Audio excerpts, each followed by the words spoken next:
Jemaat yang dikasihi Tuhan Yesus Kristus, kami mengucapkan selamat hari Minggu, Shalom buat kita semua. Kita akan memulai ibadah di hari Minggu ini 29 Maret 2020. Dan kami juga mengucapkan selamat bergabung di live streaming ibadah GKI Harapan Indah ini.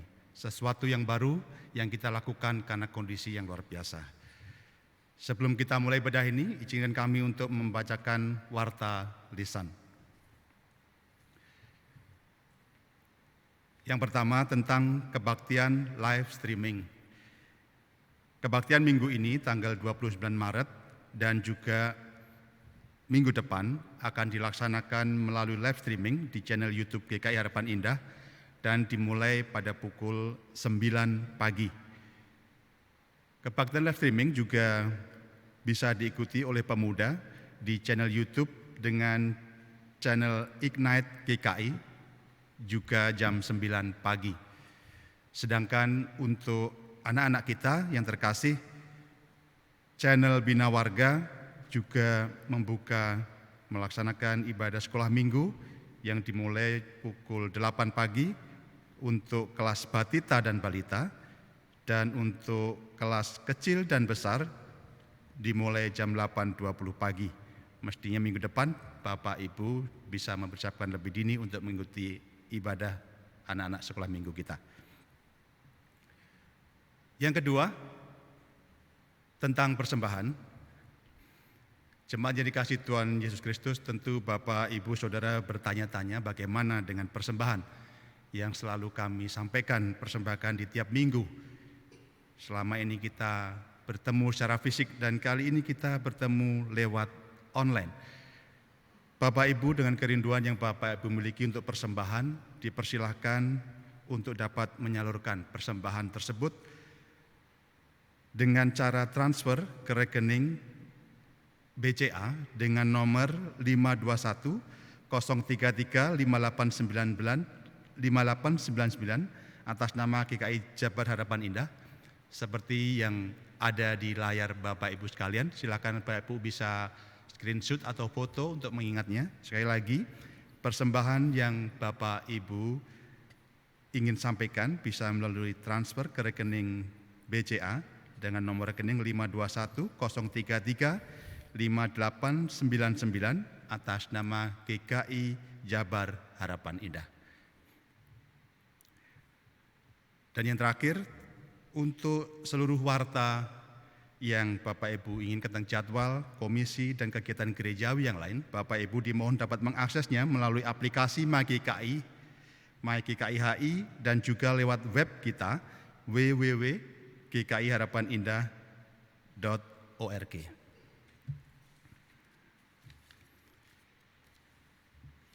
Jemaat yang dikasihi Tuhan Yesus Kristus, mari kita bersama-sama mempersiapkan hati, pikiran, untuk datang kepada Tuhan, mempersembahkan waktu kita dimanapun Bapak Ibu berada. Memohon Tuhan hadir, menemani kita, membimbing kita dalam ibadah live streaming ini. Kami berikan waktu untuk bersaat teduh secara pribadi kepada Bapak Ibu Saudara sekalian, saat teduh pribadi.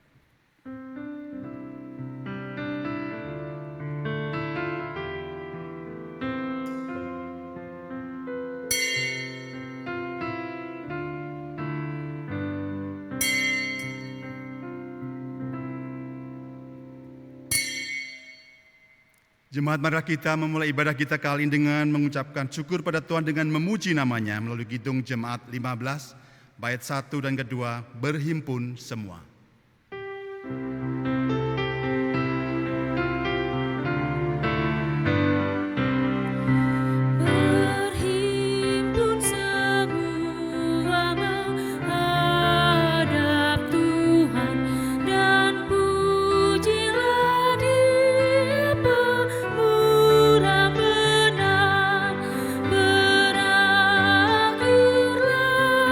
Segala pergumulan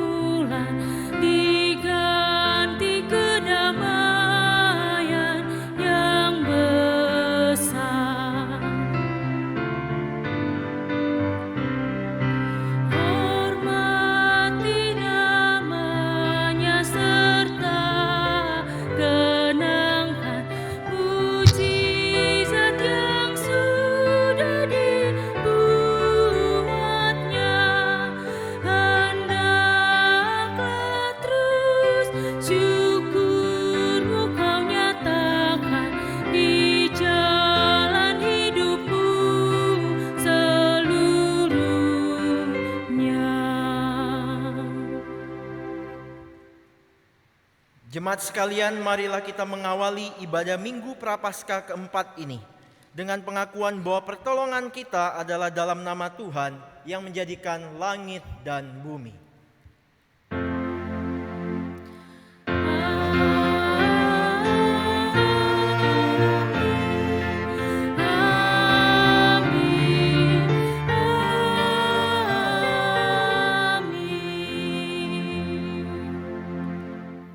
Tuhan beserta saudara.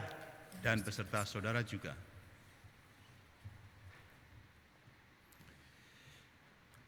Vatikan sepi, Yerusalem sepi, tembok ratapan dipagari, gereja ditutup, jemaat dirumahkan, kebaktian ditiadakan. Perjamuan kudus tak pasti, Paskah pun tak pasti. Virus corona mewabah seolah-olah membawa pesan bahwa ritual itu rapuh. Ketika corona melanda, engkau dipaksa mencari Tuhan. Bukan di dalam gereja yang megah, bukan di mimbar khotbah, bukan dalam baptisan dan perjamuan, bukan dalam panggilan lonceng gereja, bukan dalam jabat tangan atau pelukan, melainkan dalam kesendirianmu, pada mulutmu yang terkunci, pada hakikat yang senyap, pada keheningan yang bermakna. Corona mengajarimu, Tuhan itu bukan melulu pada keramaian. Tuhan itu bukan melulu pada ritual. Tuhan itu ada pada jalan keputusasaanmu. Putus asa pada dunia yang tidak berpengharapan. Corona memurnikan agama, bahwa tak ada yang boleh tersisa kecuali Tuhan itu sendiri. Datangi, temui dan kenali Dia melalui perkataannya di kesendirianmu yang teduh.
Jemaat yang dikasihi Tuhan Yesus Kristus,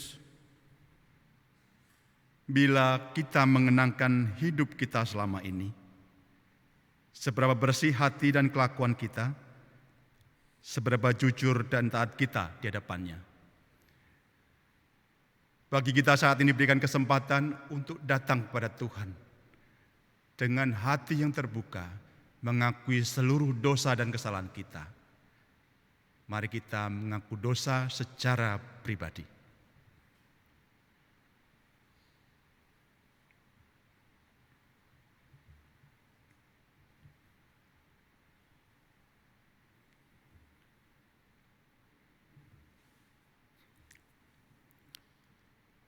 Ya Allah, Engkaulah Sang Maha Kasih yang menuntun perjalanan hidup kami. Kasih-Mu yang besar menopang saat kami berada dalam kesulitan. Kasih-Mu yang besar juga menguatkan saat kami berada dalam keterpurukan. Meskipun secara sadar kami abai dengan kasih-Mu itu, tidak Engkau biarkan kami sendiri. Kami memohon belas kasihan-Mu ya Allah, bersihkanlah segala dosa dan pelanggaran yang kami perbuat.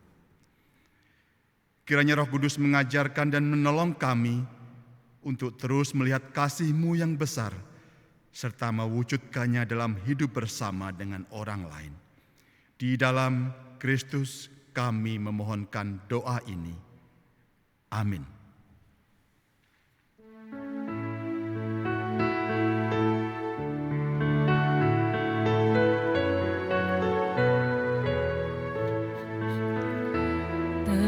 Tercurah darah Tuhanku di bukit Golgota, yang mau bertobat ditebus, terhapus dosanya, terhapus dosanya, terhapus dosanya. Yang mau bertobat ditebus, terhapus dosanya.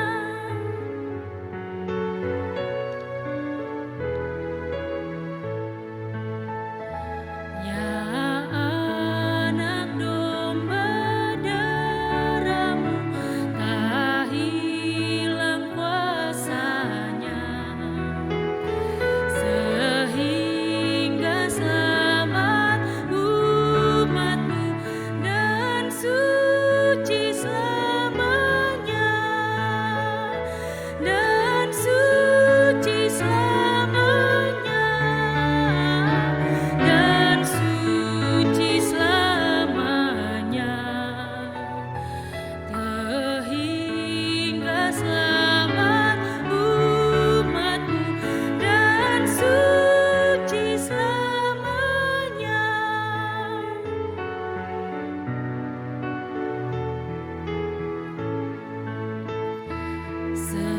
Sejak ku pandang salib-Mu dengan iman teguh, kasih-Mu-lah ku puji terus seumur hidupku, seumur hidupku,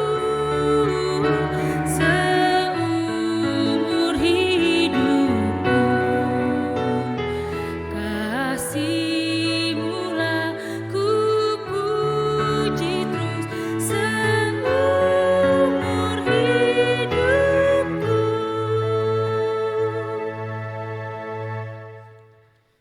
Bagi setiap kita yang sudah mengaku dosa kita di hadapan Tuhan dengan hati yang sungguh, dengarkanlah berita anugerah yang terambil dari Efesus pasal 2 ayat 4 sampai dengan yang kelima.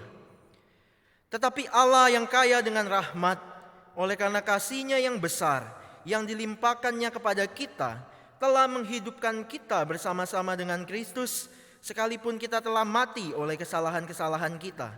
Oleh kasih karunia, kamu diselamatkan. Demikianlah berita anugerah dari Tuhan. Damai Tuhan besertamu. Damai Tuhan besertamu juga.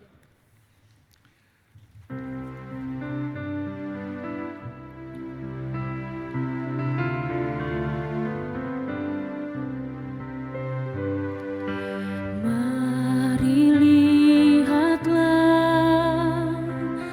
hari terkelam, Kristus mendaki Kalvari.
kita persiapkan hati kita untuk bersama-sama mendengarkan firman Tuhan. Kita masuk di dalam doa.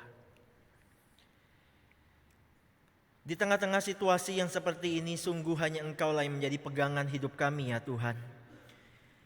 Semua situasi ini menunjukkan kami sebuah fakta yang tidak bisa kami hindari. Bahwa kami manusia-manusia yang lemah dan terbatas. Hanya Engkau-lah yang kami butuhkan dan perlukan dalam kehidupan kami. Biarlah firman Tuhan pada pagi hari ini boleh memberi kami ketenangan, boleh memberi kami kekuatan, bahkan pembaharuan hidup, sehingga kami boleh terus menjadi anak-anak Tuhan yang boleh bersinar, memuliakan Tuhan di dunia ini. Pakai hamba-Mu yang terbatas ini di dalam menyampaikan semua isi firman Tuhan ini ya Tuhan. Kiranya Tuhan boleh berkenan memakainya menjadi saluran berkat. Berkatilah momen pemberitaan firman Tuhan ini. Di dalam nama Tuhan Yesus kami berdoa. Amin. Bapak Ibu sekalian, pembacaan Injil Yesus Kristus pada pagi hari ini terambil dari Yohanes pasal 9 ayat yang pertama sampai dengan ayat yang kelima. Kita lanjutkan kembali dengan ayat yang 17, kemudian ayat 35 sampai dengan 39. Saya akan membacakan untuk kita sekalian. Waktu Yesus sedang lewat, ia melihat seorang yang buta sejak lahirnya. Murid-muridnya bertanya kepadanya, "Rabi, siapakah yang berbuat dosa? Orang ini sendiri atau orang tuanya sehingga ia dilahirkan buta?" Jawab Yesus, "Bukan dia dan bukan juga orang tuanya, tetapi karena pekerjaan-pekerjaan Allah harus dinyatakan di dalam dia. Kita harus mengerjakan pekerjaan Dia yang mengutus aku. Selama masih siang akan datang malam, di mana tidak ada seorang pun yang dapat bekerja. Selama aku di dalam dunia, akulah terang dunia." Ayat 17. Lalu kata mereka pula kepada orang buta itu, "Dan engkau, apakah katamu tentang dia? Karena ia telah memelekkan matamu." Jawabnya, "Ia adalah seorang nabi." Ayat 35 sampai dengan 39. Yesus mendengar bahwa ia telah diusir keluar oleh mereka. Kemudian ia bertemu dengan dia dan berkata, "Percayakah engkau kepada Anak Manusia?" Jawabnya, "Siapakah dia Tuhan, supaya aku percaya kepadanya?" Kata Yesus kepadanya, "Engkau bukan saja melihat dia, tetapi dia yang sedang berkata-kata dengan engkau, dialah itu." Katanya, "Aku percaya Tuhan." Lalu ia sujud menyembahnya. Kata Yesus, "Aku datang ke dalam dunia untuk menghakimi, supaya barang siapa yang tidak melihat dapat melihat, dan supaya barang siapa yang dapat melihat menjadi buta." Demikianlah pembacaan Injil Yesus Kristus. Yang berbahagia adalah mereka yang mendengarkan firman Allah dan yang memeliharanya dalam kehidupannya sehari-hari. Hosiana. Hosiana, Hosiana, Hosiana.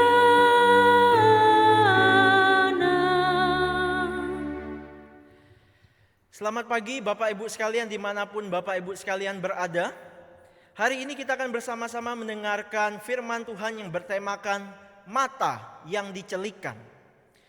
Bapak Ibu yang kasih dalam Tuhan, pada tahun 2016 sebuah lembaga survei bernama Barna Group itu pernah melakukan survei kepada beberapa jemaat dewasa Kristen di Inggris.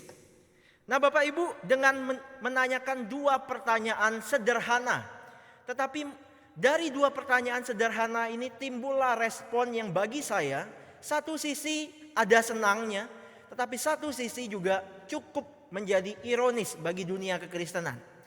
Pertanyaan yang pertama diajukan adalah, menurut Anda Yesus itu benar-benar manusia atau tokoh mitos? Nah Bapak Ibu, ini mendapatkan berbagai macam respon dari orang-orang Kristen dewasa di negara Inggris. Mayoritas Bapak Ibu sekalian yang harus membuat kita senang berkata bahwa mereka menerima Yesus adalah orang yang pernah hidup dan benar-benar sungguh hidup pada eranya. Jadi mayoritas Bapak Ibu sekalian dapat kita perhatikan 63% dari orang-orang di Inggris masih tetap percaya bahwa Yesus itu adalah manusia yang pernah hidup dalam sejarah dunia ini. Dan diikuti oleh jawaban-jawaban lainnya bahwa yang hanya mengaku Yesus adalah mitos atau fiksi itu 20%. Cukup menyenangkan. Bapak Ibu sekalian, ini berita yang cukup memberikan kita sukacita. Tetapi Bapak Ibu sekalian, jangan cepat-cepat bersukacita terlebih dahulu. Karena pertanyaan pertama ini dilanjutkan dengan pertanyaan kedua yang berbunyi demikian. Menurut Anda, Yesus itu Tuhan, Nabi, atau manusia? Pertanyaan yang lebih spesifik menantang komitmen dari orang-orang Kristen. Yesus itu Tuhan, Nabi, atau manusia? Dan yang dapat kita lihat dari statistik yang diberikan, bahwa 43% Bapak Ibu sekalian itu mengatakan bahwa Yesus itu hanyalah nabi, pemimpin agama, dan bukan Tuhan. Bapak Ibu sekalian, ini satu hal yang ironis. Mereka hanya menerima Yesus itu adalah tokoh sejarah yang pernah hidup dalam dunia. Tetapi kalau berbicara soal ketuhanan Yesus Kristus, tunggu dulu. Itu hal yang berbeda. Nah Bapak Ibu sekalian, tetapi ada fakta lain yang ingin saya bukakan hari ini adalah meskipun di tengah-tengah statistik banyak orang yang meninggalkan Tuhan, banyak orang yang tidak mau terima Yesus di dalam hidupnya, tokoh Yesus Kristus itu tetap menjadi tokoh yang terkenal bagi dunia ini. Pada tanggal 16 November 2017, ketika saya membaca berita, lukisan termahal Bapak Ibu sekalian, itu lukisan apa menurut Bapak Ibu sekalian? Lukisan yang berhasil terjual dengan harga yang tertinggi. Menurut Bapak Ibu sekalian itu lukisan apa? Mona Lisa? Enggak. Detik.com Bapak Ibu sekalian menyatakan tanggal 16 November 2017, lukisan termahal itu adalah yang diciptakan, yang dilukis oleh seorang yang bernama Leonardo da Vinci. Lukisan yang termahal itu adalah Salvator Mundi. Lukisan di mana sosok Yesus Kristus memegang dunia, bola dunia, yang mungkin menggambarkan bahwa Yesus itu adalah Tuhan pribadi yang memegang dunia ini dengan harga 6T kalau dirupiahkan. Nah Bapak Ibu, ini satu hal yang bagi saya menarik untuk kita pikirkan bersama-sama. Ketenaran Yesus Kristus di tengah-tengah dunia. Tokoh Yesus Kristus ini tidak bisa dipungkiri bahwa dia menjadi seorang tokoh yang terkenal bagi dunia ini. Tetapi Bapak Ibu, banyak orang yang tidak menerima dia sebagai Tuhan dan Juru Selamat pribadinya di tengah-tengah kepopuleran Yesus Kristus. Inilah yang dinamakan dengan kebutaan rohani, di mana orang-orang hanya menerima dan melihat Yesus sebagai tokoh sejarah yang pernah hidup, tetapi tidak mau menerima dan percaya kepada karya maupun pribadinya sebagai Tuhan dan Juru Selamat dunia. Ini satu hal yang ironis Bapak Ibu sekalian. Hari ini pertanyaan saya sederhana bagi setiap kita yang sedang melihat live streaming ini. Siapakah Yesus Kristus menurut Anda hari ini? Apakah dia hanya seorang manusia yang pernah hidup di abad pertama, sehingga dia tidak ada relevansinya dengan hidup kita hari ini? Apakah dia hanya seorang nabi yang ketika sudah menyelesaikan tugasnya, tugas kenabiannya di dunia ini, kemudian dia hilang meninggalkan dunia ini, sehingga dia tidak ada relevansinya dengan hidup kita di tahun 2020 ini? Ataukah bagi setiap kita yang sedang melihat live streaming ini, kita melihat Yesus sebagai Tuhan dan Juru Selamat kita sampai kepada hari ini, sehingga kita sungguh menggantungkan hidup kita kepada Dia? Bapak Ibu, cara kita melihat Yesus akan mempengaruhi seluruh aspek kehidupan yang kita jalani. Kalau kita salah melihat Yesus, maka kehidupan yang kita jalani juga akan mengalami kesalahan. Tapi kalau kita benar melihat Yesus, maka kehidupan yang kita jalani pun itu akan benar sesuai dengan kehendak Tuhan. Dalam bacaan Injil yang hari ini kita lihat, Bapak Ibu sekalian, ada sebuah kalimat pembuka yang menarik untuk ditelusuri, yaitu waktu Yesus sedang lewat, ia melihat seorang yang buta sejak lahirnya. Ada satu kata yang akan kita selidiki lebih dalam lagi maknanya, yaitu kata melihat yang banyak dipakai di beberapa bagian Alkitab Injil lainnya.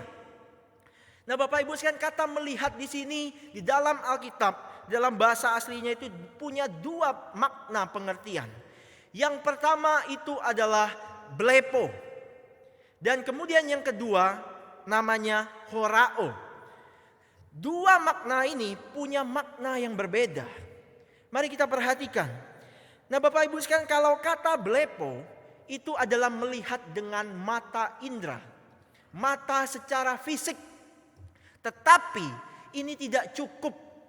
Ada yang namanya horao, melihat dengan mata rohani atau mata spiritual. Contoh sederhananya Bapak Ibu sekalian, ketika kita melihat lautan luas yang warnanya biru, kita datang, kita berdiri di tepi pantai. Kalau orang yang memakai kacamata blepo atau melihat dengan arti blepo, dia hanya melihat lautan, wih warnanya biru ya, wih bagus ya, wih ada ombaknya ya, bagus nih, enak nih buat berenang. Dia hanya berhenti hanya pada aspek penglihatan itu saja. Tetapi orang yang melihat dengan kacamata horao, ketika dia datang di lautan luas, dia akan berkata, wow ini bagus sekali, ini warnanya biru.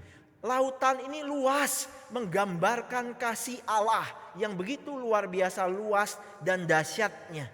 Jadi ada koneksi yang terhubung antara kita dengan Allah ketika melihat ciptaan Allah di dunia ini. Ini perbedaan antara blepo dan horao. Dua arti kata ini Bapak Ibu sekalian itu terlihat dengan jelas di dalam pembacaan Injil yang kita lihat hari ini. Orang Farisi dan orang-orang banyak ketika melihat dan hidup dekat dengan Yesus pada waktu itu, mereka hanya berhenti dan memakai kacamata blepo. Mereka hanya melihat Yesus sebagai sosok tokoh yang tenar. Mereka hanya berhenti pada melihat Yesus pribadi yang mampu mengadakan mukjizat, memberi makan banyak orang. Tetapi mereka tidak mau terima dia di dalam hidup mereka. Orang Farisi dikecam oleh Yesus. Karena apa?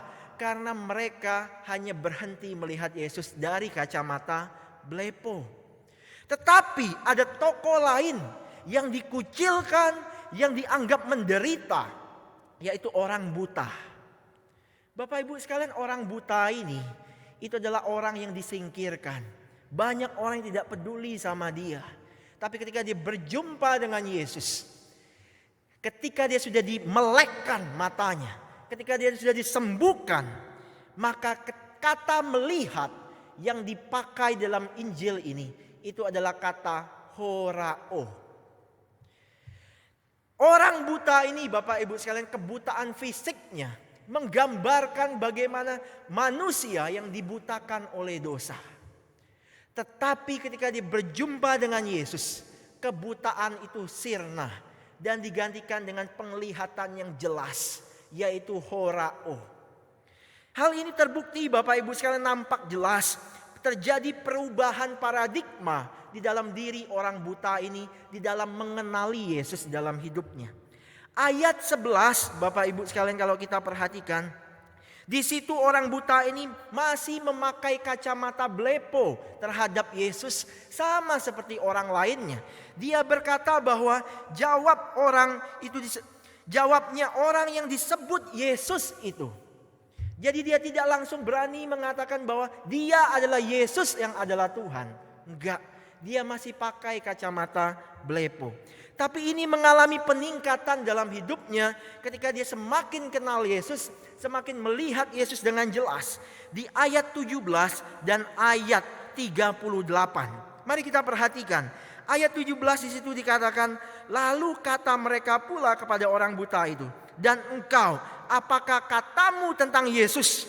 Karena ia telah memelekkan matamu. Jawabnya, ia adalah seorang nabi.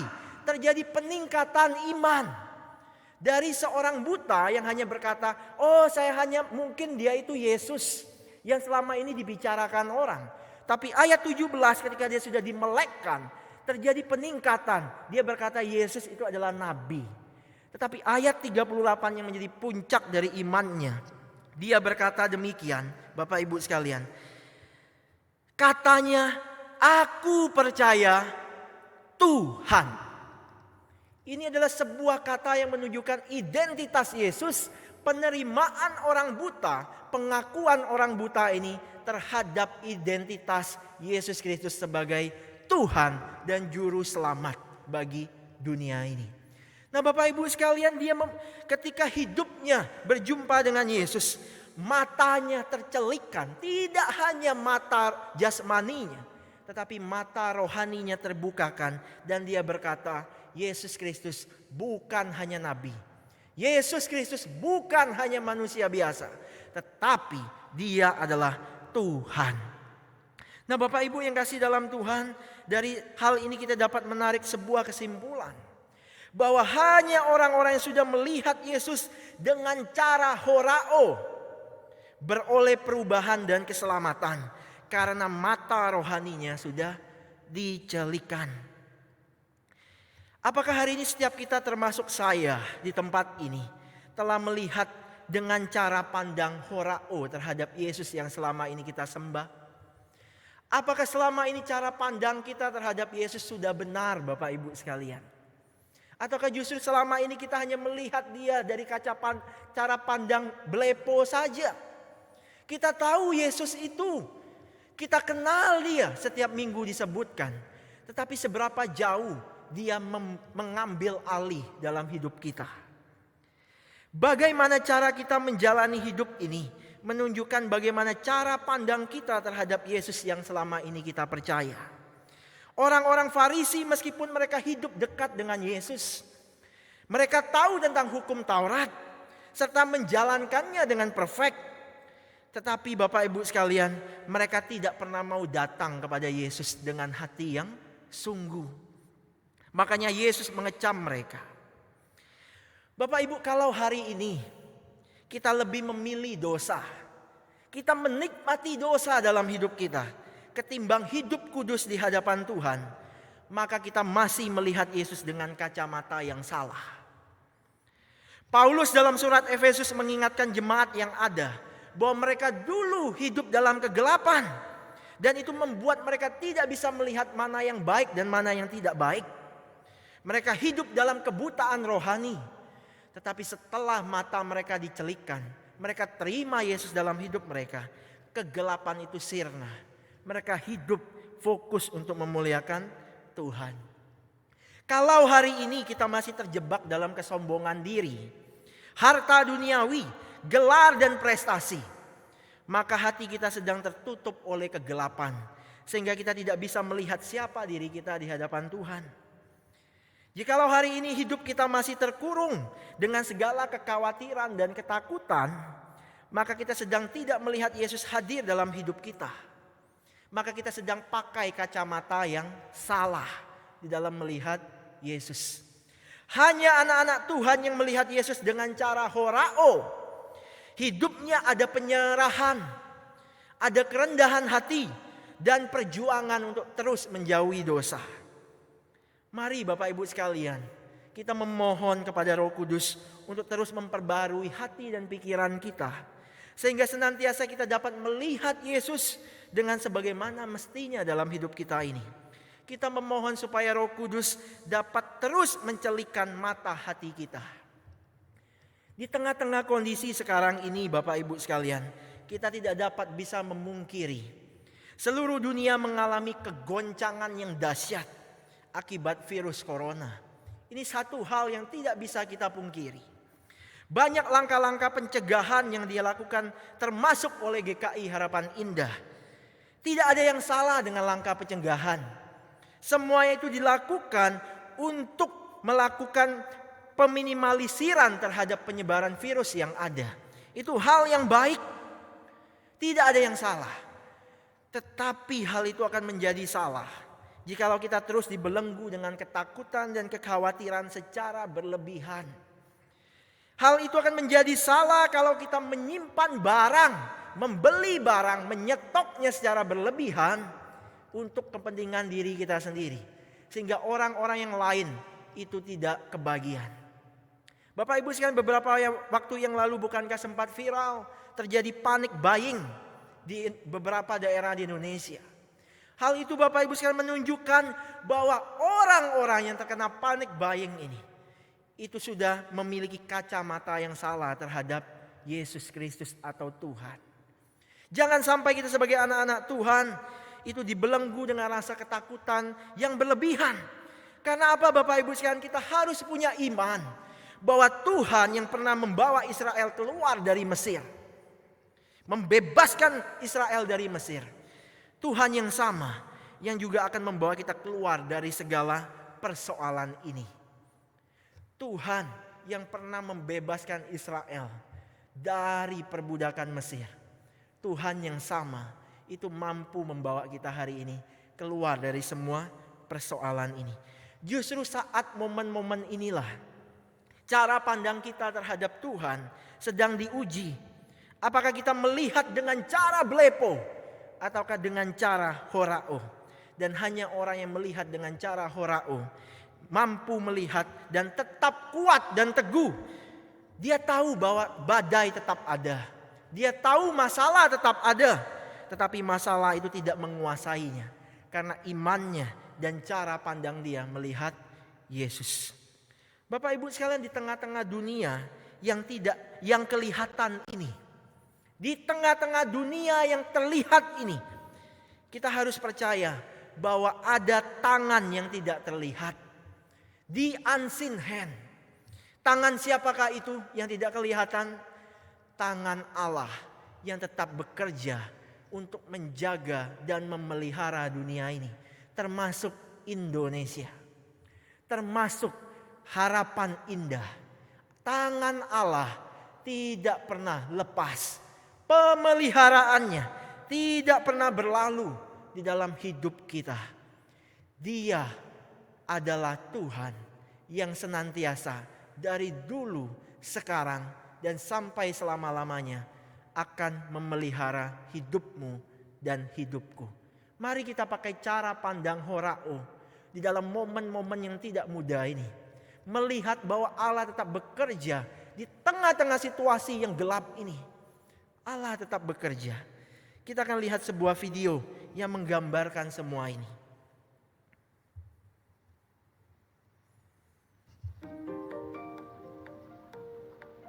Everybody has a hero. Okay. Come on. Mine's my dad. Yes, I get it. Since Mom died, it's only been us. He has a way of filling my life with color. Dad. Which one?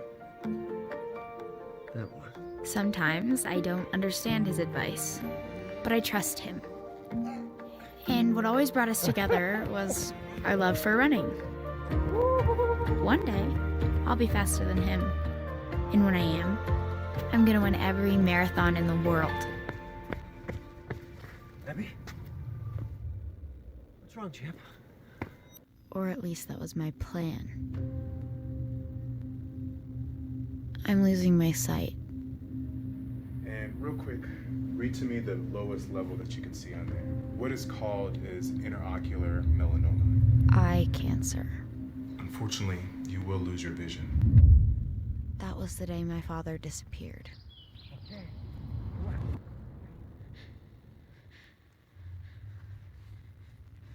Dad! Wakey, wakey. Ready to run, champ? Come on. I thought he would always be there for me. I guess I was wrong. Dad, where are you? Dad!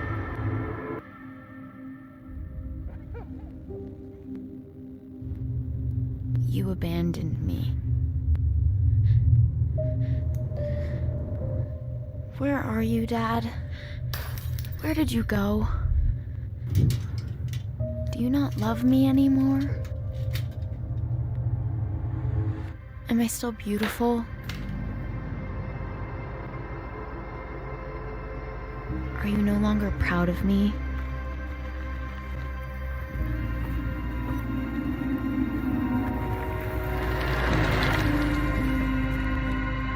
How could you leave me when I need you the most?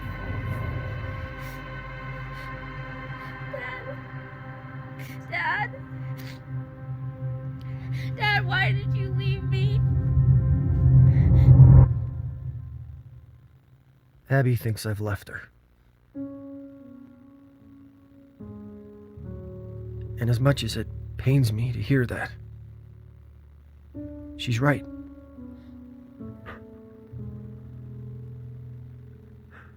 I've left her. The best that we can do Give me is some, save that please. actual eye so that cosmetically she doesn't lose them. That's my girl. I understand. That's my girl. That's my little girl. There's support groups, and I know this is a very difficult time. I've left her to realize she's more courageous than she ever imagined. I've left her to discover how beautiful she is from the inside out. I've left her to challenge herself in ways she never considered. I've left her to discover how strong she really is.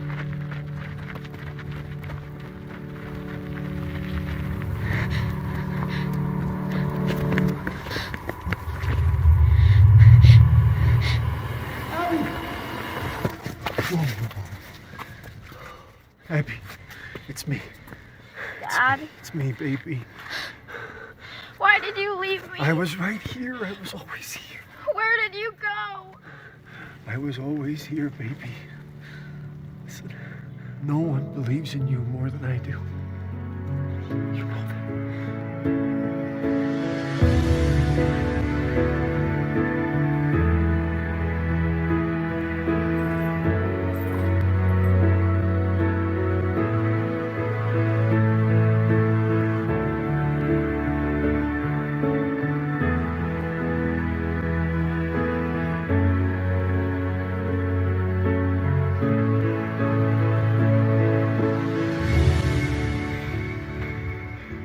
Think about how far you've come.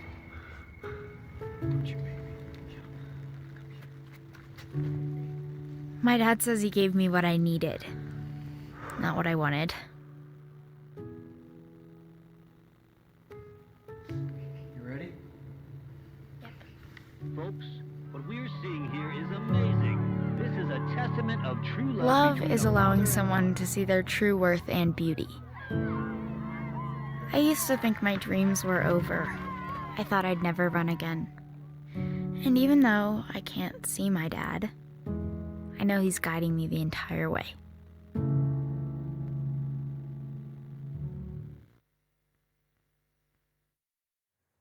Bahkan mungkin Indonesia digambarkan seperti anak perempuan itu.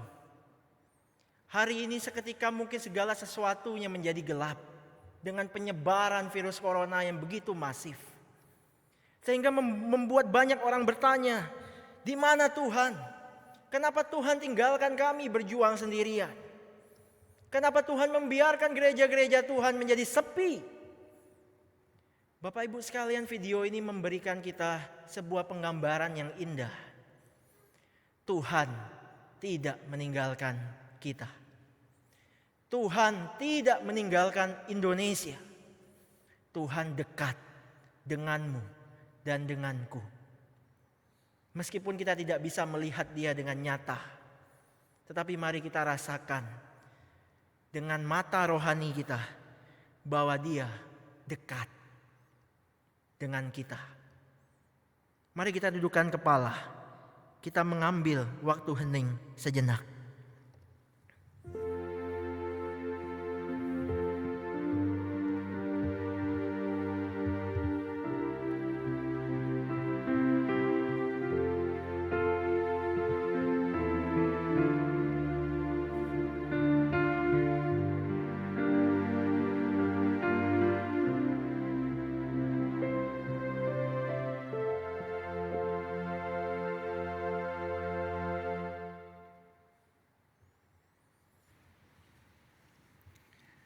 Jemaat yang dikasihi Tuhan Yesus Kristus, sepanjang dimungkinkan mari kita bangkit berdiri. Kita akan bersama-sama mengakui iman dan baptisan kita. Bersama-sama dengan gereja di masa lalu, masa kini, dan gereja yang masa datang, seturut dengan pengakuan iman rasuli yang berbunyi demikian. Aku percaya kepada Allah Bapa yang Maha Kuasa, Khalik langit dan bumi, dan kepada Yesus Kristus anaknya yang tunggal Tuhan kita, yang dikandung daripada Roh Kudus, lahir dari anak darah Maria, yang menderita sengsara di bawah pemerintahan Pontius Pilatus, disalibkan, mati dan dikuburkan, turun ke dalam kerajaan maut. Pada hari yang ketiga bangkit pula dari antara orang mati, naik ke sorga, duduk di sebelah kanan Allah Bapa yang Maha Kuasa. Dan dari sana ia akan datang untuk menghakimi orang yang hidup dan mati. Aku percaya kepada Roh Kudus, gereja yang kudus dan am, persekutuan orang kudus, pengampunan dosa, kebangkitan orang mati, dan hidup yang kekal. Amin. Saya akan memimpin setiap kita di tempat ini untuk boleh menaikkan beberapa pokok doa syafaat kita. Mari kita berdoa. Tuhan, firman Tuhan telah selesai ditaburkan pada pagi hari ini. Di tengah-tengah kesunyian, di tengah-tengah kengerian, Tuhan sungguh kami memohon, Tuhan boleh terus berikan kami iman yang kuat. Kacamata yang boleh terus melihat bahwa Allah tetap bekerja bagi dunia ini maupun bagi Indonesia untuk mendatangkan kebaikan bagi setiap orang di muka bumi ini. Terkhusus bagi orang-orang percaya kepadamu ya Tuhan, ajar kami untuk terus mengandalkan Engkau, menggantungkan hidup kami kepada Engkau. Tuhan, kami sadar kami adalah orang-orang yang lemah dan terbatas. Ada kalanya kekhawatiran itu mengganggu hidup kami. Ada kalanya ketakutan itu datang menghampiri kami. Tetapi Tuhan, hari ini kami diingatkan kembali bahwa kami punya Tuhan yang besar. Tuhan yang telah berperkara bagi bangsamu Israel. Maka Tuhan yang sama akan berperkara bagi umatmu di tempat ini. Tuhan tolong bantu setiap kami. Beri kami pengharapan. Beri kami damai sejahtera untuk boleh melewati setiap persoalan dan badai pergumulan yang hari ini sedang dihadapi. Kami juga berdoa untuk gerejamu GKI Harapan Indah. Tuhan, kami memohon pertolongan Tuhan untuk setiap para majelis pemimpin-pemimpin gerejamu di tempat ini. Berikanlah hikmat kebijaksanaan, berikanlah hati yang boleh terus tertuju kepada Tuhan. Sehingga kami boleh bersama-sama melayani, membangun jemaat Tuhan di tempat ini dengan landasan visi misi yang sama untuk memuliakan Tuhan. Tuhan, kami berdoa untuk setiap jemaat Tuhan yang hari ini sedang lemah fisik. Dimanapun mereka berada, kiranya jamahan Tuhan boleh terus ada dalam hidup mereka. Pertolongan Tuhan, damai sejahtera Tuhan, bahkan pemulihan daripada Tuhan, boleh Tuhan hadirkan dalam hidup setiap jemaat kami yang sedang lemah fisik. Dan yang terakhir Tuhan, kami bersama-sama berdoa, menyerahkan untuk bangsa negara kami Indonesia. Tuhan, kami sangat menyadari betapa gentingnya, betapa lelahnya pemerintah hari ini di dalam menghadapi masalah virus corona hari ini. Banyak pikiran yang terkuras, banyak tenaga yang harus disalurkan untuk menanggulangi semua bencana ini. Tuhan, kami memohon kiranya Tuhan boleh memberikan mereka kesehatan, memberikan mereka hikmat kebijaksanaan untuk boleh menyelesaikan semua ini dengan baik. Untuk negara-negara tetangga yang akan membantu negara kami ini, kiranya Tuhan juga boleh memberkati mereka sehingga penanggulangan dari penyebaran virus corona ini boleh segera selesai Tuhan. Sehingga aktivitas perekonomian, aktivitas pendidikan, bahkan aktivitas ibadah di Indonesia ini boleh segera pulih kembali. Tuhan, kami berdoa kepada Engkau karena Engkaulah pencipta dari semuanya ini, dan tangan kuasa Tuhan sanggup membebaskan kami semua. Inilah seru doa syafaat kami Tuhan, dan kami akhiri doa syafaat kami ini dengan doa Bapa kami yang akan kami ucapkan bersama-sama. Bapa kami yang di surga, dikuduskanlah namamu, datanglah kerajaanmu, jadilah kehendak-Mu di bumi seperti di surga. Berikanlah kami pada hari ini makanan kami yang secukupnya, dan ampunilah kami akan kesalahan kami, seperti kami juga mengampuni orang yang bersalah kepada kami. Dan janganlah membawa kami ke dalam pencobaan, tapi lepaskanlah kami daripada yang jahat. Karena Engkaulah yang mempunyai kerajaan dan kuasa dan kemuliaan sampai selama-lamanya. Amin.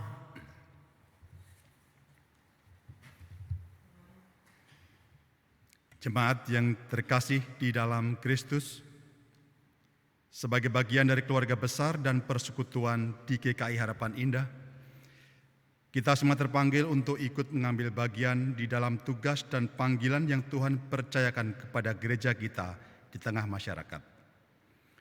Oleh karena itu, kita pun terpanggil untuk bersama-sama bergandengan tangan, menyediakan setiap hal yang dibutuhkan gereja dalam menjalankan tugas panggilannya ini. Dengan berkat dan pemeliharaan yang telah dicurahkan Tuhan dalam hidup kita, marilah kita menyatakan syukur melalui pengumpulan persembahan yang dapat Bapak Ibu berikan melalui transfer ke rekening gereja di rekening BCA nomor 5210335899 atas nama GKI Jabar Harapan Indah. Di rekening BCA nomor rekening 5210335899 atas nama GKI Jabar Harapan Indah. Dan jemaat, untuk segala hal yang telah kita komitmenkan untuk Tuhan, kita persembahkan, marilah kita bawa dalam doa. Tuhan, sebagai bentuk tanggung jawab kami selaku jemaat di gereja-Mu ini, kami rindu mengambil bagian dalam pekerjaan dan pelayan yang Engkau percayakan melalui persembahan yang akan kami kumpulkan ini. Kiranya pekerjaan Tuhan dapat terus dinyatakan dan berkat bagi orang-orang yang membutuhkan dapat tersalurkan. Ajar kami untuk mempersembahkan hidup kami sebagai persembahan yang hidup, yang kudus, dan yang berkenan kepadamu. Di dalam nama Tuhan Yesus kami menyatakan syukur ini. Amin. Allah yang telah mendamaikan kita adalah Allah yang memberi kita pemeliharaan, dan juga Allah yang mengutus kita untuk berbaur ke dunia dan menjanjikan untuk memimpin kita dalam arus yang deras. Jemaat, mari kita bersama-sama menyanyikan lagu pengutusan, Kidung Jemaat 413 bait 1 sampai 3, Tuhan pimpin anak-Mu.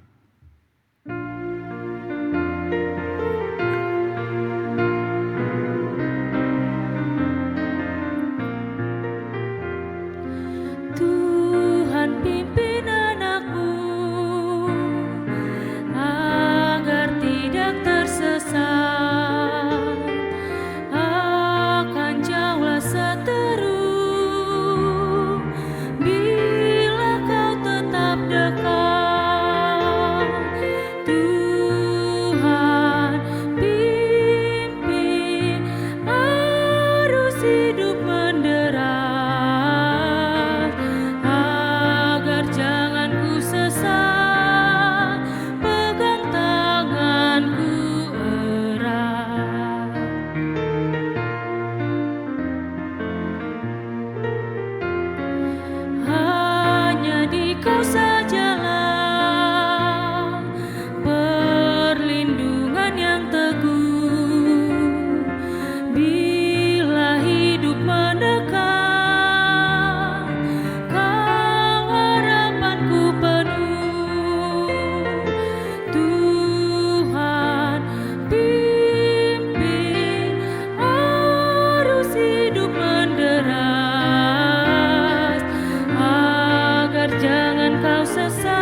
Jemaat sekalian, arahkanlah hatimu kepada Tuhan.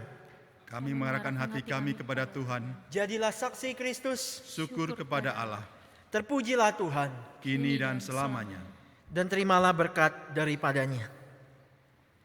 Kiranya segala karya dan pekerjaan Allah Bapa melalui anaknya Tuhan Yesus Kristus dan di dalam persekutuan Roh Kudus terjadi atas hidupmu, mengiringi di sepanjang ziarahmu dan meneguhkan iman percayamu dari sekarang sampai selama-lamanya. Amin. Hosiana, Hosiana, Hosiana, Hosiana, Hosiana. Amin, amin, amin.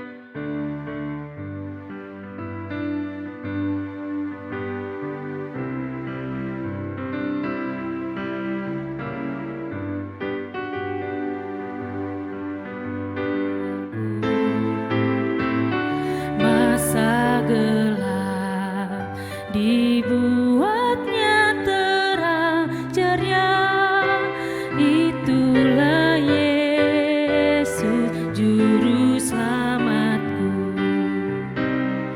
Ku tak cemaskan jalan yang naik turun, lewat lembah dan gunung yang terjal,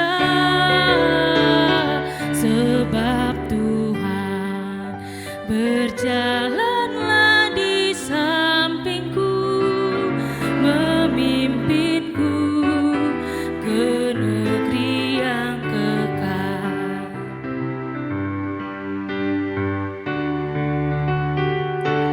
Oh, kasih-Nya besarlah tiada taranya, dengan rela Dia mati bagiku. Kepadanya ku serahkan